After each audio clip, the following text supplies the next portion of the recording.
Malcolm Brogdon, they let him walk out the door. Mm-hmm.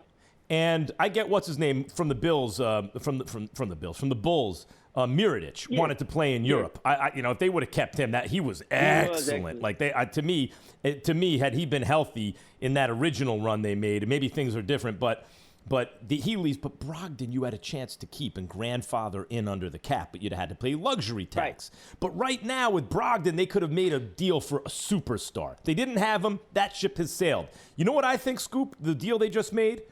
I see them trimming a lot of fat. The only guy I really like is DiVincenzo, and he may be years away, right? If he ever develops into something really worthwhile. Otherwise, I don't care about anything they lost in that deal, but they get back. Not only is Bogdanović a shooter, but he's a playmaker. Yeah. He's one of those, bigs who can really move the ball, right? Yeah. And Drew Holiday. He play better in this system in Milwaukee than he did in Sacramento too. So go ahead. I'm sorry. Sure, ball movement and shooting. Yep, exactly. And Drew Holiday is a quasi bubble kind of all-star player in the regular season, but a superstar in the playoffs who really lockdown defends and can hit big shots and can play make. When I look at this construction right now, Scoop, you got that second playmaker behind Giannis. You got a 3-and-D guy plus in Middleton, like a poor man's Klay Thompson sort of, but like an all-star caliber guy. You have Brook Lopez who can defend the rim and bomb.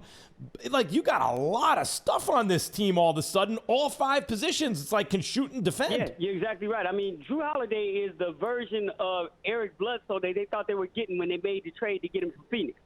That's what Drew Holiday is. So he completes everything that you're trying to do in Milwaukee. But here's the thing. The only thing I disagree with you on is that we may not be having this conversation, Max, if they make – and I don't know if the money was there. I have to go back and think about it. But if they decided a year ago to keep Brogdon and then let Bledsoe go, I think we may not be having this conversation about Milwaukee because Brogdon probably would have done and serviced them to cover up some of the mistakes and some of the blanks they weren't getting in the bubble, in the playoffs, against the Miami that Drew Bledsoe didn't come through and do.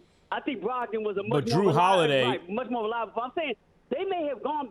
Drew Holiday's like a better version of Brogdon. But I'm saying is that if they advance past Milwaukee because of Brogdon's play, then we may not be having this conversation, and somebody else may be going there. Right? That's what I'm saying because Eric Bledsoe. Scoop, what I'm saying, but I'm bringing up. He didn't come through, and Brogdon I think would have come through.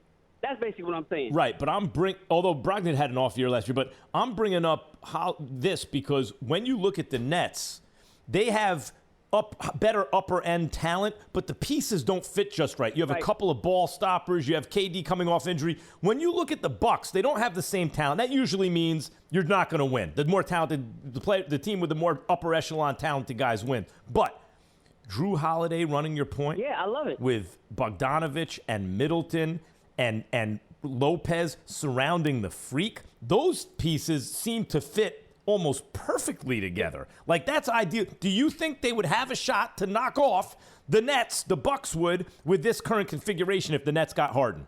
If the Nets got Harden, I think if the Nets get Harden, anybody has a chance to really beat the Nets in a 7-game series because there's going to be no defense there. And the culture of what the Nets are, especially with a first-year coach like Steve Nash, is going to be vacant. It's not going to be there. They're not even going to have any culture. They're going to try to figure out what their culture is with a first-time coach. I don't really see that happening. So there's a lot of teams, and with the Bucks included, that could beat the Nets if they do get Harden.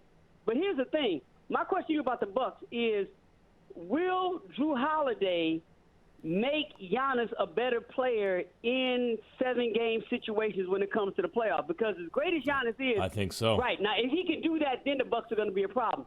And they have to find a way to not base everything they're doing offensively on Giannis when he gets into situations and schemes that he can't be Giannis in. And we've seen that that's the point of Drew Holiday. Drew Holiday can take over ball handling responsibilities at a high and clutch level. And Giannis can be in the dunker spot or like use the way Ben Simmons sometimes is instead of running the show. Because Holiday is like souped up Rondo. Rondo's not very good in the regular season. He's excellent in the playoffs. Holiday is very good in the regular season, and he's great in the playoffs. Like the Bucks are going to be a problem. They need to to deepen the team a little bit now. They don't have as the depth they used to have, but that starting five is going to be a problem. Both the Bucks and Phoenix really have impressive starting fives. Thanks for watching ESPN on YouTube. For live streaming sports and premium content, subscribe to ESPN+.